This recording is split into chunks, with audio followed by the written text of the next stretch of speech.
Assalamu alaikum, everyone. So today, oh wait. Today I'm going to be talking about integration. The issue of integration being something that's very important on the government's agenda and also very important for us as communities living here in the UK. The government just a couple of weeks ago released a green paper on integration, highlighting what it considered to be a way forward. It comes a year and a bit after an independent report that had been put out by someone called Louise Casey, and her report had been widely criticized as basically being, in essence, accusations were made that it was racist and it was highly prejudicial and not very valuable in being able to move us forward in the way that we wanted to. So the question we have right now is, when you have this new integration strategy the government's put together, what are the key things that it said? And is that something that we as Muslim communities support and think is a good thing or not? One of the biggest things that was talked about in this integration strategy was something about the importance of learning English. Now, for many of us here, it would be something that everyone would consider to be vital. How can you live in a society? How can you integrate? How can you work with others? How can you engage in political and participate in the political structure without knowing English? A relatively straightforward thing. The problem, and this is the problem with many things that the government does, is the way that it's framed, the way that it's talked about. The government talked about how it was a particular problem for Indian and Pakistanis, and in particular Indian Pakistani women. And therefore, they needed to be extra money put in to teach English to these groups. Now, just a few facts that might help. So they were basing this all on the census information, which obviously, as you're aware, every 10 years there's a census where the government records and collates a whole load of data, and from that it's able to derive information on which policy can be delivered. So based on that census data, they were able to say that there are about 700 to 800,000 people who didn't speak English well or at all. Now, of those 800,000 people who didn't speak well, about 300,000 were what is called other white. 300,000 out of the 800,000 were other white. About 200,000 were Indians and Pakistanis and Bangladeshis, around that much. But the biggest proportion were other white. Did that even get a mention in the government strategy paper? Not at all. So one of the biggest things that we have to think about is, who are these people? Who are these other white that can't speak English? Well, a large proportion of these are actually Eastern Europeans who've come in to the country. But the biggest thing is that the government didn't seem to want to talk about that.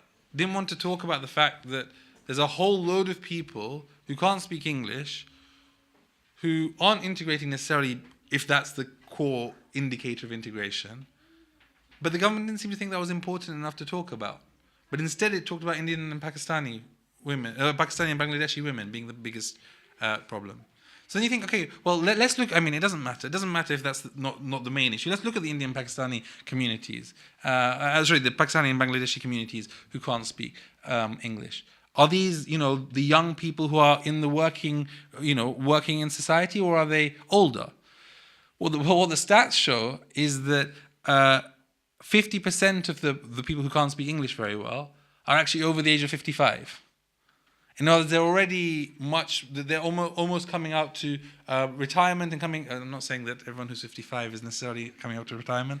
Apologies. But the way the stats work, it was difficult to identify a stop. But about 50% are over the age of 55. So what you're seeing, and when you look at the white other population, 85% were under the age of 55. So basically, where's the bigger problem? And where was the actual discussion all about? The discussion's all about Pakistani and Bangladeshi communities.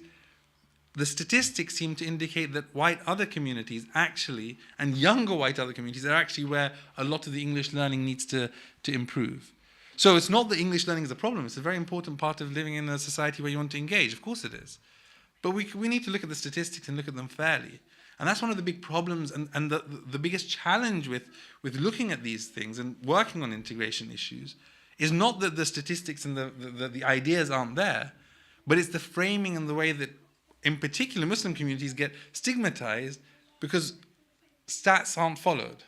We're not using what's actually out there. What's happening is a way of trying to win over, Middle England to buy into the strategy by having these big headline type stories and spin to try and get the narrative out there. So I think that's an important starting point to understand in the frame by which we look at the government's integration strategy and the way it looks at it. And then also we look at the fact that in the last 6 or 7 years, the government has cut English learning, ESOL classes, the English learning classes, by about £110 million. So it's a massive, relatively large amount of cuts to English learning, even though it's talking about the importance of English learning, over 100 million cuts in English learning. The whole of this strategy, the amount of money that's being put in for all of the different initiatives, including other areas which we can talk about separately, is £50 million.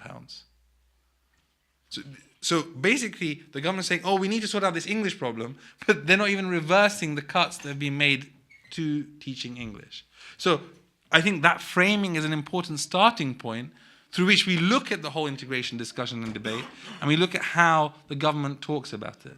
But let's now step back a bit and say, well, what do many Muslim communities talk about when you want to talk about integration? Well, what matters? David Cameron, and I know it's surprising for me to be citing David Cameron, a Conservative Prime Minister, as someone who doesn't necessarily always adhere to Conservative principles in this regard. But this Conservative Prime Minister, David Cameron, he went and lived with a Muslim family about 10 years ago, stayed for a few days. And through that experience, after that experience, he talked very much about how integration really is what he called a two-way street. In other words, our society develops and improves by everybody who's part of that society. The general population who are here, the newcomers who come in, everybody participates and contributes to that society and learns from each other to create a society that is good for everybody. In other words, there's a two-way street. Both people, everyone, learns from one another, and you have an overall vision of a society where everyone aspires to values which are universal. That seems to be a relatively reasonable thing to be talking about, a two-way street where everybody works together for these universal values. Unfortunately, the government's approach, at least previously, in the Louise Casey report, and what she came out and said very recently, was don't talk about integration as a two-way street, it's a one-way street. All these newcomers who come in have to be basically civilized into being like us.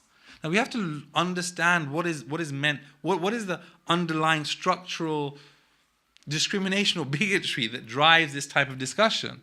And why is it that very reasonable ideas that even David Cameron, a Conservative Prime Minister, had been previously talking about in terms of a two-way street where everyone works together, a joint enterprise where we can build a society together, why that type of thinking is now very much on the back burner compared to this type of thinking. And this is very much due to how our society has recently developed. It's all to do with right now, when you look at the broader population, half of this population thinks that Islam is a threat to Western liberal democracy. A third of the population would support policies to reduce the number of Muslims in the UK. Even young children, 30% of young children between the ages of 10 and 14, in the largest survey ever done according to The Guardian, 31% of young children think Muslims are taking over England. So if we have, I'm just trying to, if this is the society we live in, and some people are trying to pander to this group of society, you can see why these are the types of headlines that are brought up. You can see why practical, real ideas that talk about a vision of a society where you have a two-way street, where everyone is working together towards that end goal, are not articulated in that way, but instead you have much more of an articulation of a one-way street. Now, this latest government report tries to mush between the two. It talks a little bit about this two-way street. It doesn't mention it explicitly. But as you saw with the English learning that we talked about at the beginning, the framing is all problematic.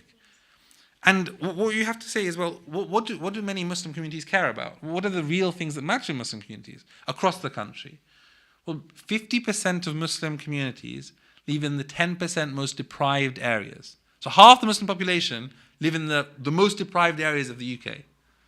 So some of the biggest challenges facing Muslim communities when it comes to integration and participation in public life is socioeconomic, is the fact that the basics of education, the basics of social mobility, the basics of things that will make you participate in a society fairly and equally are not there. And some of the biggest things that cut education and cut healthcare and cut the things that support these most deprived areas are not being reversed and aren't being focused upon. Adding to that, you have a level of discrimination, which the new government's paper talks a little bit about, and quite well. That in the whole way that Muslim communities participate, if you have the name Muhammad, for example, and you apply for a job compared to if you've got the name John, they've done a lot of these tests, and they've demonstrated that if you have the name John, you're more likely to get an interview than if you have the name Muhammad. Significantly more likely. In fact, if you are a Muslim woman, you are 70% less likely to get a job than if you are a white Christian man. Massive difference, massive amount of discrimination out there. So you've got this discrimination. You've got this socioeconomic status that is, the socioeconomic situation that is preventing participation in public life. And the focus of the government's report is learning English, which actually affects white other communities more than it affects Muslim communities. So this is the frame that we're looking at. And then we come on to, so the priorities for many Muslim communities when it comes to the challenges are very often socioeconomic, very often health and education related, and very much similar to what you'd consider challenges within overall society. But then there are these very visceral worries that people have about faith.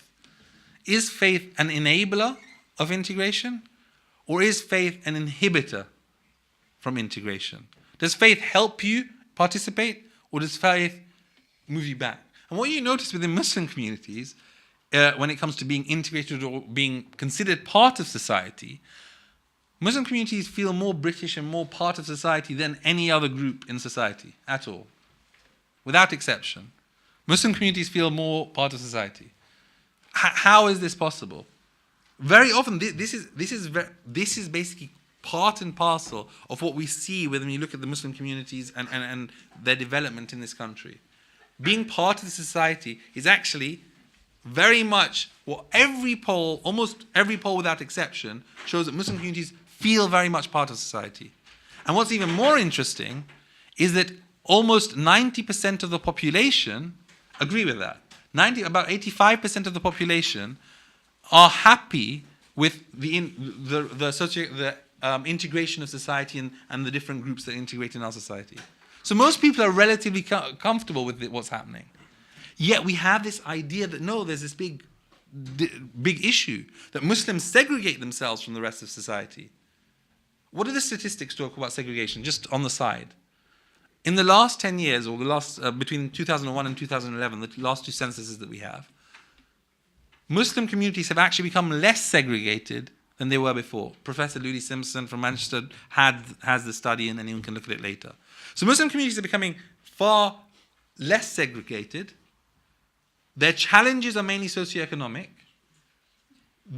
Yet, what is the way that the government wants to look at this, the challenges of integration?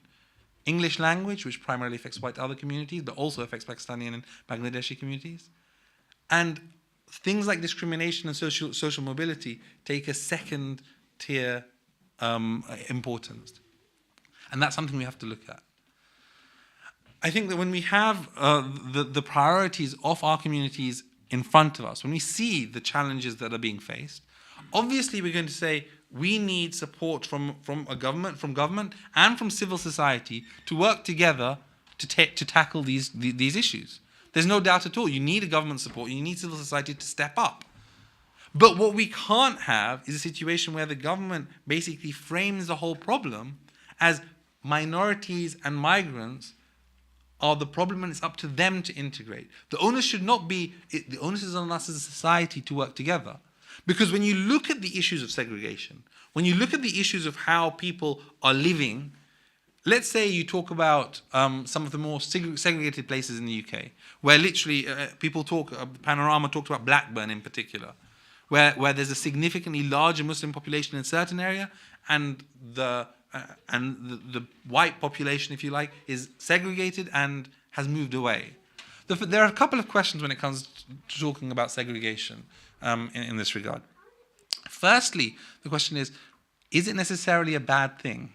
I'm just putting it out there for a second. So when you talk about white expats, we don't call them migrants, but these expats who go to Spain, and they live in basically English-only areas when they're in Spain, for example. They don't learn Spanish as a whole. Are they a real threat to the integrated society in Spain? Well, they are, kind of. I mean, you'd want them to integrate better, but that's not a problem. It's not seen as a problem by our communities here. These expats aren't a problem. Well, when people come here from abroad and they settle in an area, isn't it nice sometimes that those communities are able to help each other out because they don't know this area? They help each other out. They all want to go to a madrasa. They want to go to an evening school. They want to be able to continue some of the cultural things that they have from their home country that they want to continue doing. And they want to help each other to learn about how to engage in the wider society. Isn't there value in community development as well? When we have that frame of looking at things and saying, okay, look, there is value in some of these people coming together, we will then be in a better situation rather than talking about segregation as inherently a problematic problem for our society. But then also, what happens as a result? We see that one of the things that has been talked about, which is causing this segregation, it's not just Pakistani and Bangladeshi communities coming into an area. It's also that there's something called white flight. It's quite a standard term now. That many people, that people from a white background leaving an area because the area has become there are more people from a Pakistani or Bangladeshi community background in that area. So whose fault is it that things are becoming more segregated? That doesn't mean there's no problem whatsoever, but the fault is not necessarily one that should be put on minorities, that you are the problem. That is unfortunately the frame in which this is all looked at. That minorities are a problem that need to be civilized into the values that we as British communities know best. But let's talk about those values then. Well, what are these values that are very important, that are the so-called British values? They are generally talked about as democracy, the rule of law, the individual liberty, and tolerance or respect for other faiths and beliefs. So as a whole, those are the main values that are seen as the British values. Now, talking about them being specifically British is a problem in and of itself. I'll leave that aside for a moment. These are values that are generally agreed upon quite widely across society. But let's assume that these are British values, and we can take that term, although I think it is problematic in and of itself. Now, you talk about these values, this tolerance and respect for other beliefs. Now, the stats I was talking to you about before, where a third of the population would support policies to reduce the number of Muslims in the UK, where half the population think that Islam is a threat to Western liberal democracy, where a third of the population of young children think that Muslims are taking over England. Is this tolerance and respect for other faiths and beliefs? That's 30% of the population. That's 20 million people. Are all of those failing miserably in one of the core values of our society? And if so, are they integrated enough with this society? And if they aren't integrated, what is being done to get them integrated? The reality is that is not important unfortunately enough. That is not prioritized anywhere near enough. You have a government report which talks about integration, which basically which mentions discrimination to an extent, but doesn't mention the real challenges of these values that we're talking about. Instead, it is only the migrants and those who have come into our society who are looked at in this way. And I think that we as Muslim communities need to look at things and say, Is there, firstly, even an issue with Muslim communities at all in terms of integration? Or is it actually an ethnic cultural issue? Is it mainly Pakistani, Bangladeshi communities who have certain challenges? Is it Arab communities still have the same challenges? Do black communities have the same challenges who happen to be Muslim? Or is there something which is binding Muslim communities together where there is a challenge? I'd argue there is something binding Muslim communities together, and that is the challenge of discrimination, which is a triple penalty very often for Muslim women. That not only do you have race as an issue, but you also have being a Muslim as an issue, and for Muslim women in particular, you have gender as an issue, which prevents and acts as a penalty from accessing public life. So I think there is something which is binding Muslim communities together, which prevents integration. But I would argue that the biggest driver is probably ethnicity, and the challenges that are caused, that prevent integration in a proper way, are very often not the ones that are put onto these Muslim communities, such as necessarily English learning, as we talked about earlier, although there are challenges with English learning, but very often socioeconomic, very often health and education related, very often social mobility related, and very often discrimination related. And if you are talking about how you wanted to remove some of these areas to do with tolerance and respect for other people, which are really holding back the integration of these communities into wider society, then I would argue that one of the biggest drivers of that is the way that the media talks about Islam or Muslims. According to study after study, the majority of people get all of their information of Islam from the media. And the media, according to study after study, a couple of studies at least, 90% of the stuff in media related to Muslims, and probably other faiths as well, is negative. So, half our population is getting everything they get about Islam from the media. 90% of that is negative, and it's very often to do with terrorism or, at the moment, sex crimes and other issues that are real in our society but are framed in a very Muslim-centric way. So what does that mean? That's how we get many of these challenges we face. And does this integration paper by the government mention or talk about media at all in that respect? Does it talk about anything to do with the poles of wider society and tolerance and the tolerance and respect for other faiths and beliefs that needs to take a part in our society, where 30% of the population basically need to improve on that? Not at all. And so that's the challenge that I think that we face when we're trying to have this integration debate. One, that it needs to be based on evidence, which it hasn't been. One, that it shouldn't be with a frame of trying to win over the broader population and therefore create headlines rather than base it on facts and base it on what is likely to be most effective. And what we care about as Muslim communities and what we should be advocating for are things that align with the priorities which are based on the needs of our society, to do with socioeconomic status, to do with health and education, to do with social mobility and discrimination. And I think that that's where, for example, the Muslim Council of Britain put together a report, had 35 odd contributors. The core idea of that was to say, let's look at all these various challenges within Muslim communities.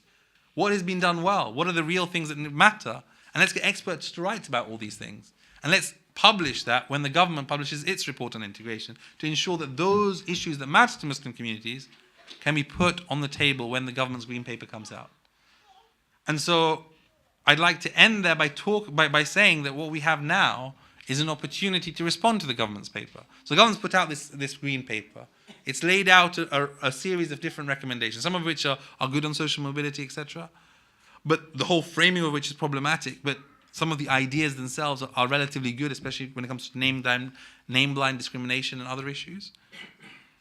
We have the opportunity now to respond to that green paper. So if there are people who would like to raise their concerns about what the government's doing or propose ideas that can help with integration, now's the time to do it. And obviously the Muslim Council of Britain or other groups out there will be able to support and help ensure those voices are heard. Because what we need is to platform real voices of Muslim communities in these discussions to ensure that the debate is not skewed in a direction that is unreasonable and unfair, which is what's happened so far. Thank you very much.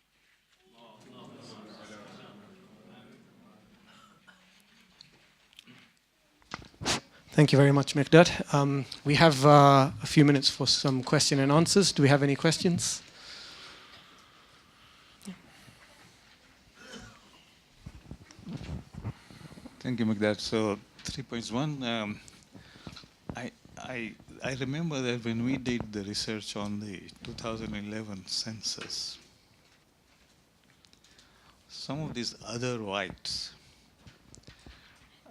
turned out to be Iranian because they didn't want to identify themselves as anything other than white. So I don't know how many of the numbers, but there could be a significant number there which we need to look at. However, most of those would know English, so that's a different thing. The other thing is, in this debate, where does the notion of multiculturalism come in? Has it been left out altogether, or is it now unicultural, right? Or from British values to no, your culture has no value. And I think thirdly, maybe you should say a little bit more about the Muslim Council of Britain's report, the publication which you have done on integration. Yeah. So when it comes to the issue of multiculturalism, this is quite a fascinating debate between different contributors and different experts on integration. The two leading people who I've read about are Tariq Moudud, who is a big proponent of multiculturalism, and Ted Cantle, who's more a fan of what he calls interculturalism. The difference between the two, between them, they say it's a massive difference and it causes a major issue. I would argue that actually when it comes to the nuts and bolts of what really matters, there's not materially a massive difference between the two, actually, in my view. And I'm sure they'll come and say, no, there is. But when you look at it in terms of impact on society, both of them talk about the importance of a two-way street. Both of them talk about how social mobility is one of the biggest factors that will help integration. Both of them talk about the importance of tolerance and respect of everybody in society and working together. In terms of the core things that matter, both of them will say, and this is something I didn't mention, that you really should be talking about integration and not talking about extremism or terrorism. They're completely different topics. But so on the core issues, they are actually, and everything should be evidence-based. They're exactly aligned. When it comes to this difference between multiculturalism and interculturalism, it's more an academic debate about certain nuances about the issue. But that discussion about multiculturalism is dead within integration discussions within government. It's not something that is talked about at all. It's basically been left behind. And whilst there's some who are still trying to advocate for it, which was really very much thought as a core principle, especially within the Blair years and the Labour government in the late 90s and 2000s, that really has not. I mean, in the last 10 years, it's just not got any traction at all. It's gone, and I would be surprised if that term came back because of the hostility within the press about it, and therefore, and the way that this government works needs to be something that will fly in the local in the national papers. When it comes to the government, when it comes to the MCB's report, a brief, So what we did is we thought what was very important is that when you have a discussion about integration, you cannot have, and the government has put this paper together. They haven't engaged with Muslim communities. They haven't engaged with the Muslim Council of Britain. They haven't engaged with those communities where we think it's very important that they do engage with, because that's where some of the biggest challenges are, but also that's because where Muslim communities are often the focus of the debate. As soon as the report came out, people were saying, oh, look at the Muslim communities and stuff. So it's always about Muslim communities, but Muslim communities aren't even engaged in the process. So we thought it was very important that when that paper came out, from the Muslim communities were able to put something out at the same time and say, look, here are the priorities from Muslim communities that we have seen. We want to have a vision of a society where everybody is aspiring towards these values. And there's no onus specifically on on Muslim communities or on minority communities to necessarily integrate. Everyone is aspiring to values to be integrated into a society where all are equal, where everybody is treated equally and there's no discrimination between everyone. Where there's a two-way street where we're all aspiring together to that vision. Where when it comes to challenges, when it comes to things like faith, it is seen as an enabler to help integration rather than an enabler to stop integration. When it comes to the idea of extremism, that is not part of the discussion. That is dealt with separately because you don't mix the two up. We had experts talking about each of these. We had an expert on housing to talk about the real challenges of housing. We had an expert on colonialism to talk about the fact that actually, as a society, we have a shared history. We have a shared history where Muslim communities were very much involved in many of the sacrifices in World War I and World War II, where Muslim communities have been part of our society over the last 100 years, but we just don't know about it. We're not just new to the society. In fact, when it comes to looking at things like Cheddar Man, I'm not sure if everyone has seen that the earliest indigenous Brits were actually black in this country. So you know what, you people of white complexion are newcomers into this country as well, according to that. So don't talk about it in terms of white or black or where you come from. Talk about it of where we want to go in the future, and how what we need to do as a society is deal with the challenges that really impact our society. What are the priorities for our communities? And where are these problems coming from? And I mentioned about colonialism, the fact that if the British society, if Britain in its empire days colonized a significant proportion of the world, and then some of those people who have come here don't start attacking those communities for coming here. Understand our impact on wider society as well, and our negative impact on wider society. If we understand our history better, we're in a better position to understand our future. So those are some of the ideas that came into our report. We talked about socioeconomic issues, we talked about housing, and the fact that actually the racism within council housing choices, and how councils have actually chosen housing for different communities and put them together, actually is a major driver of some of the segregation challenges that we face. And so all of these different issues, I mean, we had 40 different contributors, approximately 35 to 40 different contributors who were experts in different topics, all coming together and talking about case studies of success, how refugees are being integrated, etc., and the real good work that's being done by mosques and Muslim communities across the country, all the way to the challenges that Muslim communities have prioritized as problems for those communities. At university, at different places across the country. We had Muslim contributors from Blackburn, from Scotland, from Wales, from Northern Ireland, from Birmingham, from London, all from Bradford. We had focus groups in some of these areas talking about the challenges they face. We put all of that together, we structured it, and we brought together some priorities, and we shared it, and we publicized it in Parliament last week or 2 weeks ago. Where we had many members of the Labour Party, unfortunately none from the Conservative Party, coming to discuss and talk about the challenges there. We, of course, invited everyone, but that's what happened. Thank you very much. Do we have some further? I think we'll take one from the end and then we'll come.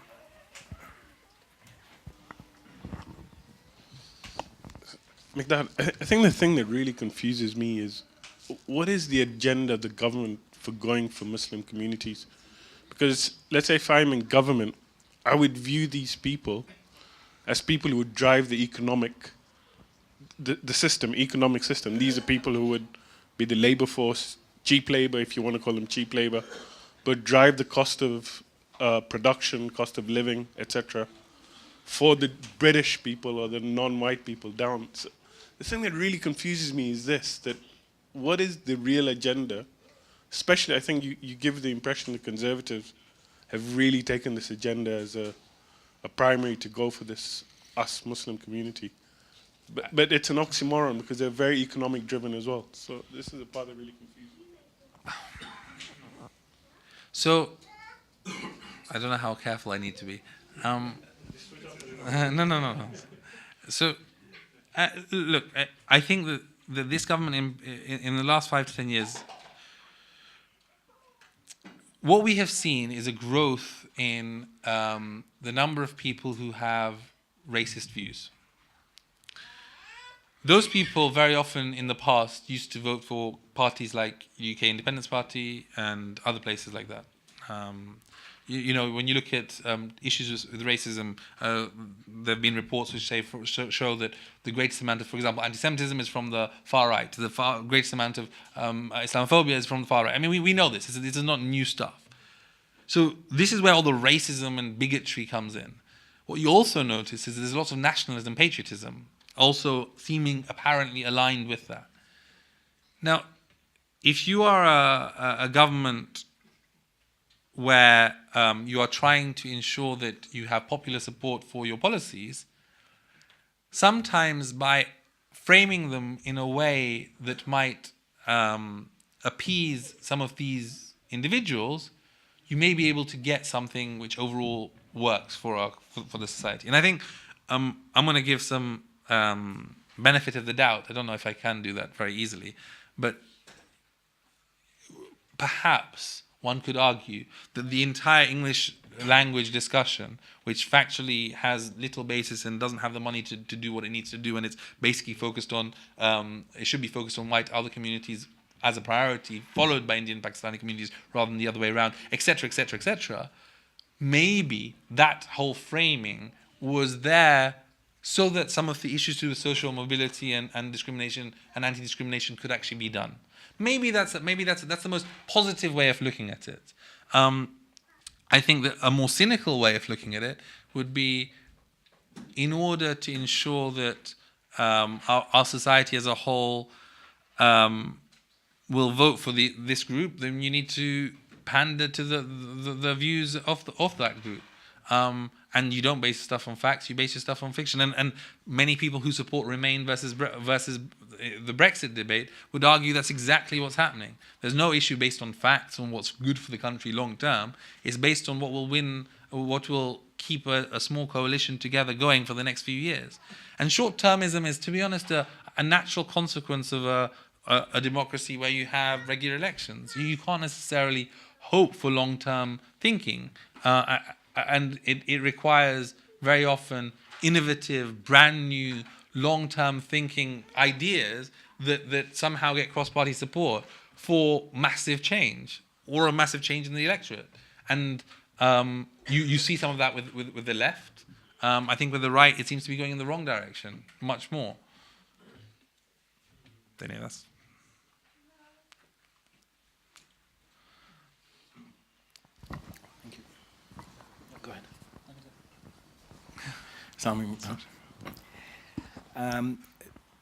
First of all, great work by the MCB. Thank you.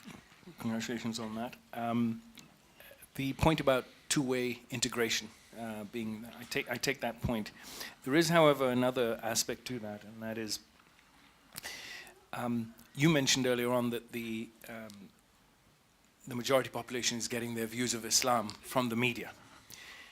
The converse would be our population, our group, are getting their views of the rest from the mimbar, in some cases.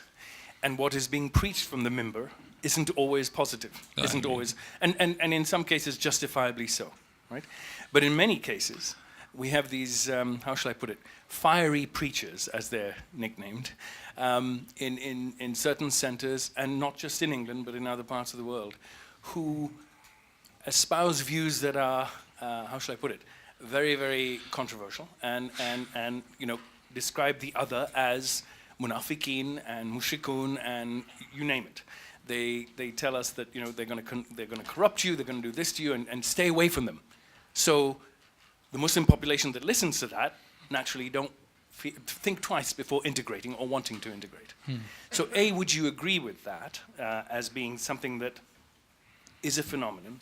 And B, is that something the MCB can do something about to stop that kind of rhetoric going on? Because much of it is rhetoric. Yeah. So I think I would agree. In fact, I'd go much further than that. So I think that firstly, within the speakers that we have misogyny almost endemic within some of these, some of the preachers out there. The types of sexist stuff that I've heard from the member is outrageous. Racism is there very often. Anti-black racism is quite prevalent among some sections of their sectarianism, which poisons the debate amongst many. There is issues to do with the other, and munafiq in different ways. A few things. Firstly, those issues and those challenges that we're talking about have been there for 50, 60, have been there for a long time. These aren't necessarily new issues that are causing fractures within society. These are things that have been there for a long time, and people have gone. Muslim communities have been becoming more integrated through time, despite these things already being there. And if you actually look at younger people, this stuff doesn't really even seem to impact their integration at all. Does that mean that nothing should be done? No, not at all. I think that there's serious work that needs to happen in there. And I think we can mix them up, split them up into different categories. Firstly, to do with within Muslim communities, because I think within other is important, but also within Muslim communities. The sectarianism, this misogyny, the fact that women don't have equal space. In Leicester, I think, the number of mosques where women actually even are able to enter is in single digits, and there's like 100 mosques in the area. It's outrageous how bad it is in places like Leicester. You think it's relatively straightforward if you're eating in a restaurant to just go to the local mosque and pray. But actually, if you're a woman in that area, it's like there's like one mosque about 6 miles away you have to walk to get there. It's ridiculous, right? So we have serious issues when it comes to basic rights for half of the Muslim population in this country. I'd say when it comes to priorities for Muslim communities, I'd say that would be much higher on the agenda than some of these fiery preachers, which I think are important, but I think they come lower down the agenda than half our population, or even having necessarily access to some mosques and parity in fairness in terms of other things. So I think that's a big area. The fact that whether women can vote equally, or whether the system is rigged to make it very difficult for women to vote, whether it's a situation where women have access or equal opportunities within management structures and therefore decision making. Like, these are real issues. So the MCB, for example, has worked quite hard in this area, and has a range of different initiatives. We had on International Women's Day, we had a big thing in Parliament where we launched 3 different initiatives, including mentoring schemes to help those who want to get into management who are women in mosques, and pairing them up with people who already are in management to help them get through that process and fast track them through, whether it's to do with creating a working group to tackle this issue directly, with men and women obviously working together to there's a whole load of different things that are happening. So the MCB is working quite hard on that. On sectarianism, the MCB put together the largest ever intrafaith statement on the importance of working together as Shia and Sunni communities in the UK, and you have Shias and Sunnis working on all parts of the MCB just as a natural part of the course. As a Shia, I'm one of the main spokespeople for the MCB. I'm one of the main people who've done a lot of the reports and leading a lot of the initiatives. One of the other people who's in charge of Visit My Mosque, which is one of the biggest flagship projects of the MCB, he's a Shia. So Shias and Sunnis have been involved at different levels of the MCB just as parcel of the course, part of the course. So I'd argue that on many of the internal issues, there's a long way to go, because the MCB saying, get your house in order doesn't mean a mosque's going to listen. Yeah, that's not how it works. You have an affiliate-based model. You work and you try and develop and share best practice and move things forward. So I think that work is being done. Is it anywhere near where it needs to be? Not even close. Obviously, many mosques aren't even part of the MCB. They choose not to affiliate for whatever reason they may have. So I'd say that on the internal thing, there's a long way to go, but the MCB has worked quite hard on that. When it comes to external facing, in terms of the preachers who say some of this crazy stuff, and I'd say there's 2 different areas here. One is religiously legitimate discussions. So, and the way that you frame it. So it is legitimate, it's a legitimately religiously held belief that some people might have, which is that our faith, adherence to our faith and potentially our sect, will go into heaven and everyone else will go to hell. People can have that perspective. I may find it the wrong perspective as an individual, but having the perspective that you're the chosen people or you're the right people who'll go into heaven is kind of what a lot of faith people believe. People of faith believe that you're the right faith. That's why you believe in that faith. And to say that you believe in this faith and therefore everyone else who doesn't is wrong. Some people believe in pluralism, but many people will not have that pluralism and will be exclusive in that perspective. I think that type of discussion, whether I disagree or agree with it, is kind of part and parcel of religious debate and discussion, and it's very difficult to have that, to say that shouldn't happen. I mean, I may disagree with saying these all are going to go to hell. I think it's not going to be very helpful for the way that you think about things. I think it would be far more valuable to actually talk about how, the values that we believe in are very much universal values that we as Muslim communities should be promoting as much as possible and living by, because through our behavior we're able to help wider society, and we should be talking on a positive basis and not worrying about what's going to happen to other people. But whilst I might prefer that approach, to say that you should necessarily stop people who have a more exclusive view of how hellfire and heaven works is starting to get into dangerous territory, because people should have the right to talk about their faith as the exclusively right faith. I mean, that's what many people from different faiths actually talk about quite a lot. Now, the question then comes about, how do you talk about those of other faiths? How do you engage with them? Do you talk about them as being morally corrupt?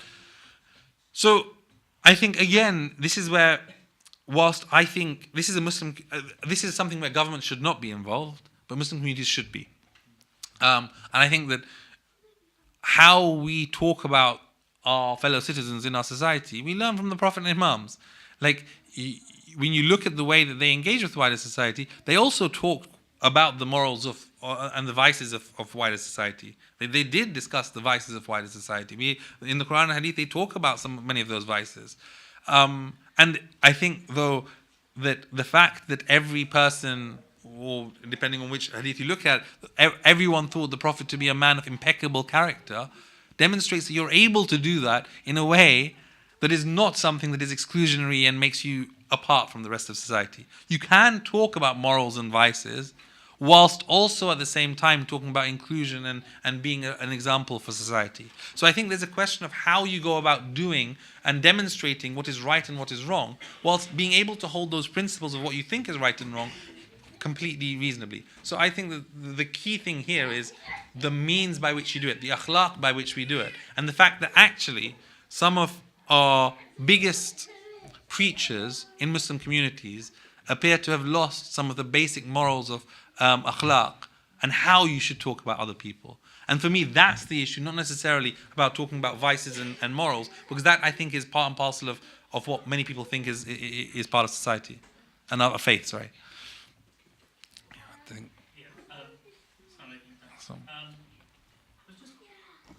Wanted to pick up what you were talking about, integration. I wonder whether it is a bit of a red herring as a term in some ways, because one of the funny things about the country we're in, United Kingdom, is it is fundamentally based on a multicultural system.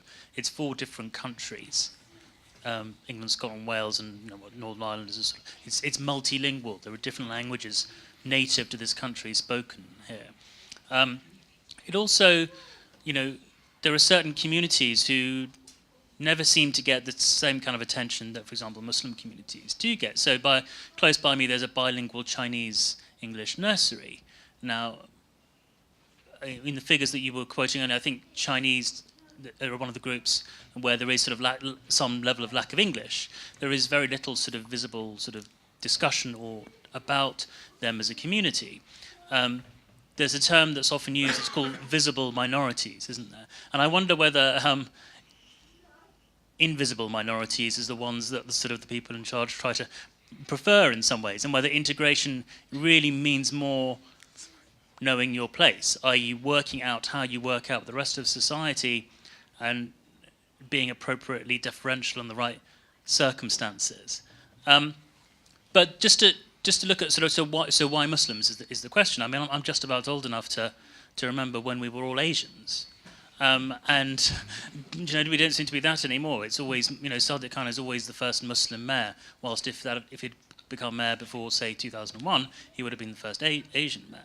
And the real elephant in the room is terrorism, isn't it? Because ultimately, I do not believe we would be having any of these discussions about integration at the level that we're having them if we didn't have a sort of dangerous and quite frightening for all of us, but especially the main population of this country who have less knowledge of it than we do in some ways. Just look at France. They had 4 or 5 very serious, terrible terrorist attacks, and they almost elected a fascist.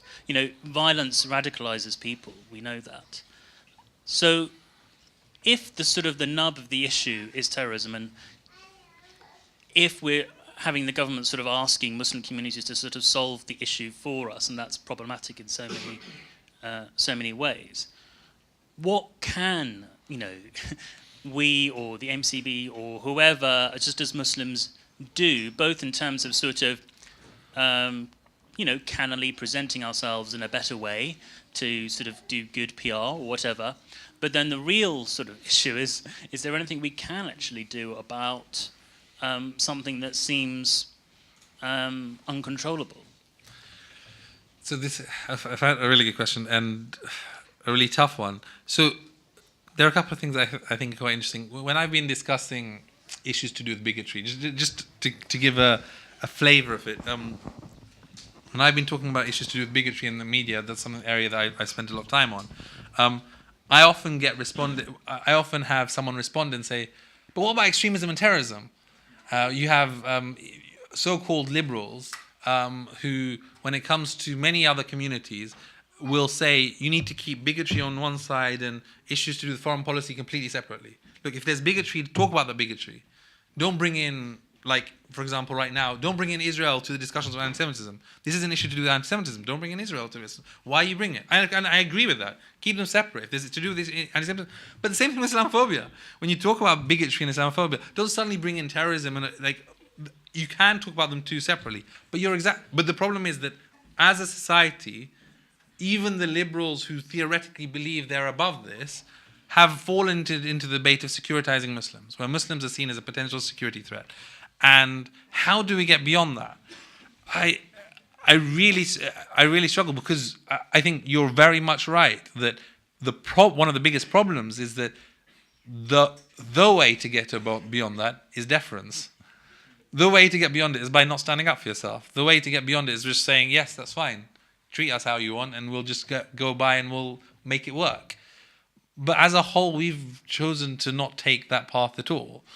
And so if you're not going to be deferential and instead you're going to stand up for what you think are core beliefs and requirements in your society, and you're not going to accept this type of top-down, illiberal, dangerous, bigoted approach, how do you deal with it? I mean, I think that there are issues both on a grassroots level and there's structural issues. I think on a grassroots level, it's about trying to make sure that we can engage as much as we can. I think there is a lot to be done about making sure that you know your neighbor at work. You make sure there's the standard grassroots stuff to ensure that you can, because every statistic shows that the more more Muslims you know. When you know Muslims, you're less likely to be bigoted towards those Muslims. Taking into account that hasn't worked fully, but it has some impact. But structurally, given that most people, the majority of the population get all their information of Islam or Muslims from the media, I'd argue that one of the biggest things that we need to do is ensure that media works in a more effective and context-driven and less sensationalist way when it comes to issues to do with bigotry. You can be as politically unnuanced as you like. It doesn't matter. We're living in a free society. You can have. I believe in left versus right. I believe that Corbyn is this. I believe that Cameron is Theresa May is that. Okay, fine. You can have those political debates in every single way. But what I find very difficult is when it comes to bigotry, there should just be a line. This is not about left or right or differences of opinion. Bigotry is bigotry, and everyone should be against it. The problem is, so I'd say that given that majority viewpoints, for those who don't know anything about Islam, comes from the media, I'd say getting that right is one of the prized goals to be able to sort out some of these problems. And then I think there's structural challenges to do with the fact that we have all these institutions out there which seem to have institutional issues to do with Islamophobia. Whether it comes to Ofsted, whether it comes to some of our challenges within government and parts of civil service, etc. There are embedded issues. When you have a whole idea of the Trojan horse of Muslims taking over different schools in an area because they chose to actually become governors, which is what everyone wanted. Get part of society, be part of society, become governors in your schools and make sure that your voice is heard through democratic means. And when they do that, there's a fake letter which is put out, and somehow there seems to be a big plan to take over, which everyone who looks at it independently seems to come up with a different conclusion. There is no Trojan horse out there. And then you have the same thing happening in Oldham, apparently, and all the newspapers talk about there being a Trojan horse in Oldham, and then every single newspaper who talks about it has to pay a three-figure sum or pay a six-figure or potentially more or less. I don't know. For different newspapers, they have to pay a massive sum to the people who they accused of being part of this Islamist plot because they lied about it. So the problem that we have is that whenever Muslims actually try and integrate and become governors, they're accused of being they're accused of being entryists and infiltrating society. Or if you're in the Times, then if Muslims become part of the army, they're infiltrating the army to take. I don't know. It is fundamentally problematic for Muslims to be taking a senior role in different places. And so I would argue from these sections of the media, and they frame the discussion for the majority of society. So I would argue getting the media right is the best way and the most effective way, the most difficult way to get things done. Grassroots work can and should be done. Visit My Mosque is an example of the MCB is trying to do at least at one level, and then a whole load of other initiatives, smaller initiatives, which hopefully will become as big in the future. And then structurally, Muslim communities working with those structures to try and improve, influence, make them better, to ensure that they're fair and equal for all. But I don't think there's an easy answer to this. I don't think that we as Muslim communities are likely to be able to deal with the reality that we are securitized as a community until and unless the biggest challenge of terrorism becomes less important in the future. So I talk about those as means, but I actually don't think it will actually achieve the ends that we need. Thank you very much. We have time for one last question. Thank you for a very educational talk about what really is happening in the MCB. I went to the Maulana today and said, what's happening to the MBC? He said, oh, well, you've come on the right day because the MCB is going to be analyzed today. And I just wanted to, suggest that the conceptual framework you've put forward may be enhanced by some practical examples. And you very pointedly pointed to the governors of the schools, and you're either the devil or if you are a governor is a question, if you're not the governor it's a question. But I remember 38 years ago we lived for a whole month with a Pakistani family. We rented a room with them, me and my wife and my little son then. And I had found that incredibly integrational, incredibly informative, in the sense that they have seen something they've never seen, and we've seen something. I suppose now, at much more advanced age, we can't do that kind of integration. But the MCB maybe need to look at practical, down-to-earth examples of how can communities and individuals integrate with each other. On the other extreme, we know a family friend who plays netball once a week with her hijab in a group or with a group of ladies that are all very high professionals, and what I'm trying to say is that it does not need to be a very sophisticated conceptual framework for integration, but it needs to be something on individual level, wherever you are. Find a way to be a member, a practical member, a useful member, a beneficial member of society. Perhaps you can point more to what the MCB is doing in that field so that people here can go out of the discussion and say, oh, well, maybe I can do that. So thank you. I think that, so the MCB, just so you're aware in terms of structure, it's an umbrella body. It's not necessarily a body at every institution. It's not like this mosque, Mahfil, which we happen to be an affiliate member of the MCB, but we wouldn't call this an MCB mosque. It's not like that the MCB has mosques across the country. So because it's an umbrella organization, it's a very loose affiliation of all these different mosques. So the MCB, what it does, as any umbrella, so I'm not sure if you know about the TUC, for example, it's an umbrella body within the broader society, and it's got organizations who are under it. And in a similar way, the MCB works by trying to, like any umbrella body you'd expect, identify best practice, share best practice, and advocate on behalf of the issues that those communities that are under it care about. That's how any umbrella body works ever.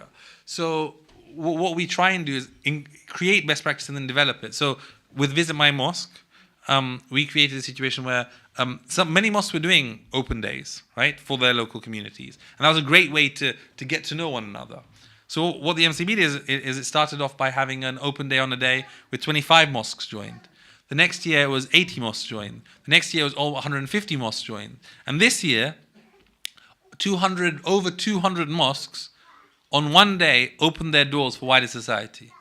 And they got to engage with the wider society. They got to, you should have seen some of the places they had massive cultural development of all these different, they had henna parties. There was a whole load of different things that used to give everyone party bags. There were other people where they gave people a prayer, learned how to wear a hijab was in some of them. Like there was all these different, very unique different things that happened across the country, where mosques realized the value of opening their doors where they weren't before. And that's an example of something that worked very well. When it comes to actual interfaith work that's happening at local level, the MCB works at the national level. So the MCB is working quite closely with Christian communities, for example, in the Christian Muslim Forum, or works very closely with the Jewish communities in open letters that we do on different issues, or works together very much with other interfaith groups in the interfaith forums. So there are lots of things that are happening on a national level. In terms of helping at a local level on things like working together on netball or on sports, or working together with other communities in sharing faith views, etc., we highlight good practice through the work that we do. So we identify, look, this is a mosque which is doing, this is one of the affiliates of the MCB who's doing fantastic work. Let's promote it. So whenever there are things with government, when government does a consultation paper about things that are happening, we promote, look, here are some mosques who are doing fantastic work. Highlight them, make make people know about them. We've identified good practice which we put in national newspapers, or shown to national newspapers, saying, look at this very good work, talk about it, make sure that more people know about it, so that more mosques can get involved. So we, as the MCB, as any umbrella body should do, we don't necessarily do that, but what we do is we encourage good practice to be done across different organizations across the country where it's possible. And I think that one element related to what Samir was mentioning before that I find very interesting is a story, an anecdote, which I remember every time I talk about this, is there was this one lady who was wearing a niqab, completely covered, on a train, and she was talking to her young son in a language that the white man who was sitting next to her said, got very mad about and said, why are you speaking this foreign language to this young son? And the next other white guy who was sitting there saying, she's speaking in Welsh. You don't even know the language of the country you're living in. And I think that's something that we actually have to realize is the case. Actually, very often, some of the stereotypes we might have of those in society who sometimes we think are the least integrated end up sometimes being far more integrated. Salwa,